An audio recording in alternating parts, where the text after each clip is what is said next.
I love the internet. I am fascinated by it. See, I have a knowledge seeking bent of mine. I like to learn. And with the internet, the knowledge of the entire planet is at our fingertips. Be it um, the best quality lecture videos from MIT, or the best documentary on Vermeer's painting on YouTube, or the entire planet's worth of library in archive.org. It's all available free anywhere in the world. So a boy from a little village in Purulia with a phone has access to the same amount of information as Bill Gates. And to that you add like the encyclopedia, all the documentaries, all the other pieces of information, news, and you get the entire wealth of knowledge available to everybody. And then you get entertainment, all music, movies, everything free, photos, videos, um, and then instant communication anywhere in the world, all free. So internet provides all of these, and this I mean profoundly changes lives, improves the quality of our life. So I just am fascinated by internet. So I always had a desire to learn how the internet works. So when I was in college, we took some courses in network. I mean, we had some courses in networking. Back then, there was no internet in India. I mean, internet was just coming up back then. But we learned basics of networking, how computers communicate, nothing much. Then I had my first job in CMC. There, CMC had a project called Indonet, that it was a internet service provider and connectivity network. But of course, it was very small, and we didn't work in that. So we were working in a SCADA project. What SCADA project does is essentially monitors and controls the power grid. So we were doing it for the Eastern India, 3 states: West Bengal, Bihar, Odisha, and DVC, and power grid. So what it does is we put terminal units in every substation, and they collect data. Data is voltage, frequency, and current from every transmission line, and then they send it to a centralized computer in the central load dispatch center. For power grid, it was in Durgapur, or DVC, it was in Mysore. And then there you can see on a computer screen what is happening in the entire power grid. And additionally, you can control them by operating the circuit breakers, but that was rarely done. So we were building that SCADA system for the entire Eastern India. And this, so of course, for that you have to build a network first, right? Because you have to connect all the substations to the load dispatch center. And the way we did it was connected Unix computers. Back then there was System 4, there was no Linux back then. Linux was just coming up. So System 4 Unix connected over serial links, and serial links used to go over the power lines. And there was not much fiber back then, not much of wireless either. There was maybe a little bit of microwave here and there, but not much. So we used to use the power lines, which is of course available because we are monitoring power lines, transmission lines. So transmission lines sending power at 50 hertz, and we used to put our signal at 2500 hertz. Primarily that's used for voice communication, talk between the load dispatch center and the remote substations. By the way, those remote substations are beautiful, particularly the hydel ones, because they are mostly located next to a dam or a mountain. I've been to some of those in Odisha, Rengali, Indrapati, Jaipur. There's beautiful places. So from those remote locations, they could call and also use the same links to send data. So the remote terminal units, the RTUs we call them, they collect the voltage, frequency, current, and send it over that same link using a modem to the computer and display. So I was building the communication layer between these. There was not much routing, it's just the communication. So I wrote a program in C language, and it was working, and we verified that. And those remote terminal units that RTUs are manufactured by CMC in their Hyderabad office, and they also have the Hyderabad office also has the R&D center. So we went there to do the inspection of those equipments and also to integrate with the software. So I went there with my senior Parthoda. He was my mentor too. We went there in August. It was very hot, and that office is beautiful. Back then it was even more beautiful because there was not too many beautiful offices back then, and great food. So then I went there and we got a computer, 80286 computer running Xenix operating system.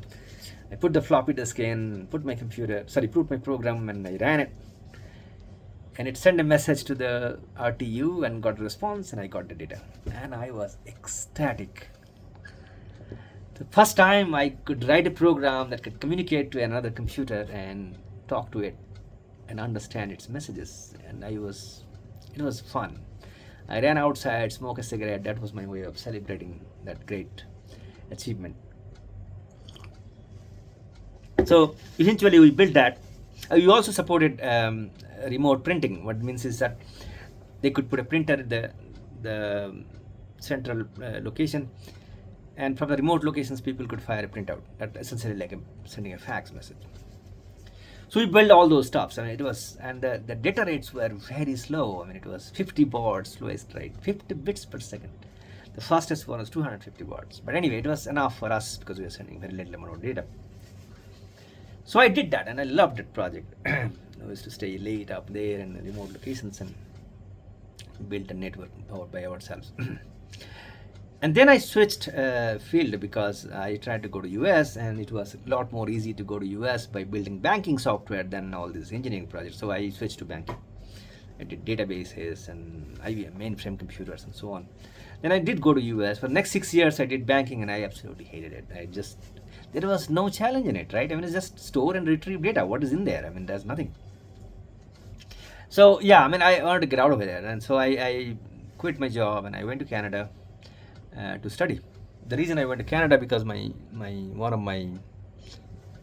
of the great heroes, Arup Das, he went there because he was. So I went there and I started studying not networking. I started studying theory of distributed system. Why did I do that? Because I don't know, I'm intellectual. I didn't want to do anything applied, so I wanted to do theory. And the subject that I was studying was not that great, but I liked it. Eventually it came out great because anything in theory, in computation, you essentially need to learn theory of computation, complexity theory, and that is a very fundamental subject that we need to learn. And that's not just about computation. It's about, in general, about the model of the universe that is built around the same concept about configuration and computation. I mean, you can think the whole universe as a computer. And then, of course, you learn about uncomputable problems and the very Gödel's theorem and the very, contradiction of the very basis of logic and mathematics. And I learned all those stuff and I liked it. So in the hindsight, I think probably did the right thing, although I hated my field of study, and that's almost contrived. But I did take one networking course there, and I absolutely loved it because see, our course was 4 courses. So I took networking, theory of computation, category 3, and one mathematics. Software engineers, I don't remember. So and then I did the networking, and I loved it. And the 2 projects I did, that was also great. So I finished my master's degree, and then I was enrolled to PhD. And I didn't want to do PhD because PhD is a very serious affair, and you cannot do PhD casually. You can do masters casually, but not PhD. So I enrolled there. I could have done PhD in networking, probably I would have liked it, but I was not sure. And I also wanted to come home, so I didn't want to pursue. So I quit. But I remember I was sitting there in the lab one day while in this indecision period, and I did a ping to Google. And I was thinking, how does it work? How does the internet work? Back then the internet was already there very, very much. So I really, really wanted to learn internet. because I was using internet all the time. So I said, well, this is such an amazing thing. I need to learn how it works.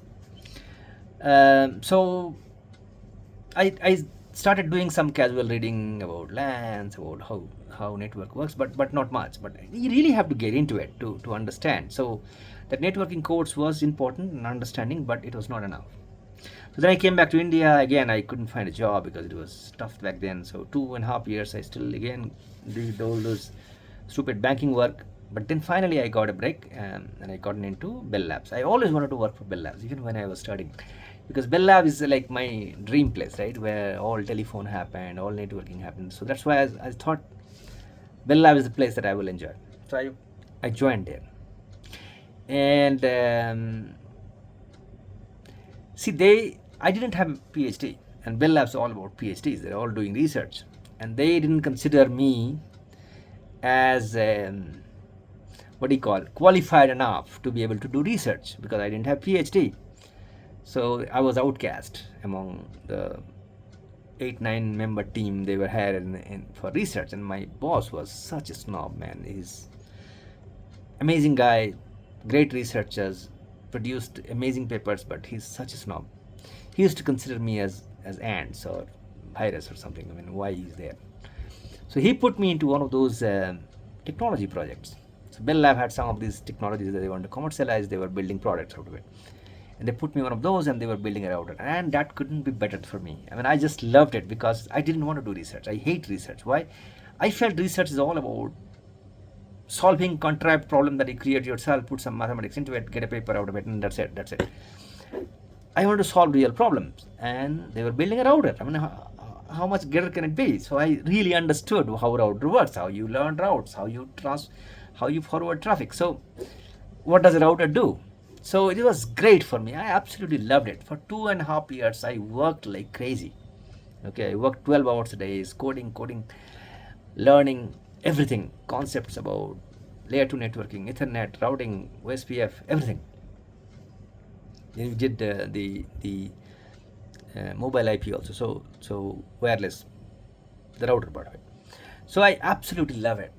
And again, I said it was a win-win scenario. And one day my boss said, "Hey, how are you liking your job?" And I said, "I am intoxicated." He said, "Great," because he was probably feeling guilty that I put this guy, I hired this guy for research, and then I put this guy into doing this, but at least he's liking it. So anyway, so I was doing that for 4 years. I did that, and then at the end of it, I have a restless spirit. I did that, and actually it was successful. We sold it to Verizon. We did something different. We did a voice echo cancellation. That's a different story. But anyway, so it was successful, but that was only one customer we got. And then there was politics in it. There was other competing products, so they were about to shut down this product. But by then I got bored of it because I already did all the stuff. So I wanted to come back to research, pure research. And then we got a new boss. The old snob boss is gone. This new boss was fairly decent, is down to earth. So he wanted to pull me all the people that he had, because I was hired for research. So he pulled me back. So I started doing research on wireless. I started doing research on other things about slicing, networking, and all those things. Pure mathematics research and that kind of stuff. So 6 months I did that. Then I was thinking about money, because I was not getting paid that well. I should have been paid that well, but I was not, because, as I said, those racism and class distinction, because I was not PhD and I am not considered as intellectual enough, and I hated it. So I was trying to look for a job outside which should pay me well, and there is this recruitment agent who called me and has got job in Infinita. Infinita is a multinational but founded by Indians, and they build and also there's one more point. See, when I was building this router, I started to learn, I mean, how does the internet work? I mean, router is Ethernet. Ethernet goes few hundred meters or few meters. But how does the network works across continent, across country? How does the data transfer? Some people told me about SONET, SDH, how transport network works, but I want to learn. Now, Infinita is into transport business. So I got the job, and the pay was, I asked for a doubling my salary, and they didn't double it exactly, but close. So I started getting decent salary, and I got another piece of the puzzle, the transport network. That was Infinita was building an OTN transport network 100 gigabits per second on a channel, and on a fiber strand there is 18 channels, so that's almost 2 terabytes per fiber strand. So coming from 50 baud to 2 terabytes, that's the transformation that happened in 20 years. So I was building that, and I did some decent work there, good work, substantial, and I loved that job in Infinite. I loved the people there, and it is the whole company was, as I said, it's almost all Indian. There was hardly no foreigners were allowed. I used to say that there was hardly one or two white guys, one or two Chinese guys, but they were all Indianized. So that's not the point. The point was that it was all an engineering company. There was no politics, no nothing. You don't have to makhan your boss or anything. You just do your job. That's it. And people were great, down to earth, middle class people, not typical multinational type. So I loved it, and I used to able to go to America once in a while. So I loved that part also. So yeah, I liked that job. So for 9 years I continued, which is unusual for me. I normally change jobs fairly frequently. And then Infinera changed. Like every multinational, they were pressured to grow, so they acquired another company, and the whole culture changed. From being a purely engineering company solving problems, they became a multinational company trying to make money, which is, I don't blame them. That's every company should do. But I didn't like the environment anymore, and the project I was working, the company they acquired, they were competing products, so they were deprioritized, so I didn't like it. So I was trying to quit. They didn't, and they also fired a lot of people. They didn't fire me, but they fired a lot of other people. So I was trying to look for a job, and then this, it happened that this recruiter from Tejas called me. Again, probably they knew that a lot of people are leaving CMC, Infinera, so they were calling anyway. So it was like godsend. So I went there, and I liked the office again. I liked the middle class background. I liked the engineering challenges, and so I joined Tejas. And again, I got to learn another piece of the puzzle of the internet. So first project I was put in was these fiber to home projects. So that's access network, how you access the internet from your home. I mean, what is that part of the network, how your home network works, and how you get to the first connectivity to the access network. So I learned that thoroughly. For 4 years I built it. I connected all the Indian 4,500 Indian stations into the fiber with GPON connection. Bharti, Jio, everybody. So that was great fun, great learning. So I got another piece of the puzzle. But there's two more still missing pieces. When the access network connects to the transport network, how does it get transported to the core to be carried to the internet? So now we were building this router project because the government of India was about to build a network, pan-India, BSNL. And we were supposed to build that transport network. And my boss felt that, okay, we need Suhendu to build it. Because I came to know to be able to deliver a project. So I was put in there last year. For last about 13 months, I'm working in that transport project. Now, again, one more piece of the puzzle. So now from home to the first access point, and now you get transported to the core router where you get routed. So that part I built for last 1 year, and I completely learned that part. So that was another piece of the puzzle. So only piece that I don't know right now is the core part, core routing part, where routing happens. There's no transport, there's no access, where actual IP routing happens. But now I know enough to be able to extrapolate exactly how that routing happens, and I think I can understand that part. So I don't think I will get a chance to work in core routing anymore because I don't think Tejas has any appetite to go into that business. It's very big core routers, very expensive also. The ones that Cisco's and Junipers of the world builds, but I don't think I will get a chance to work there.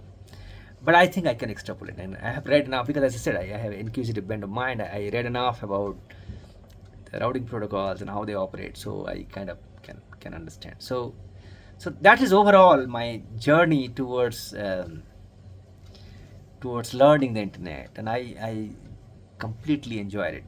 And with certain humility, I can say that now I think I understand the internet, how it works from your laptop, and you that evening I pinged Google from my laptop, and now I kind of understand, or from your phone or from your laptop, when you either access YouTube or ping Google, and how communication happens all the way through, all the pieces that works together, thousands of boxes that talk to each other to make that communication happen. I think I know most of it. I will not say I know 100% of it, but I think I know most of it. And the one part that I don't know, I think I can extrapolate. So I feel good about this whole journey, and now I think I understand internet, and I really felt good about that. And I hope you like my journey in this learning process. Thanks for watching.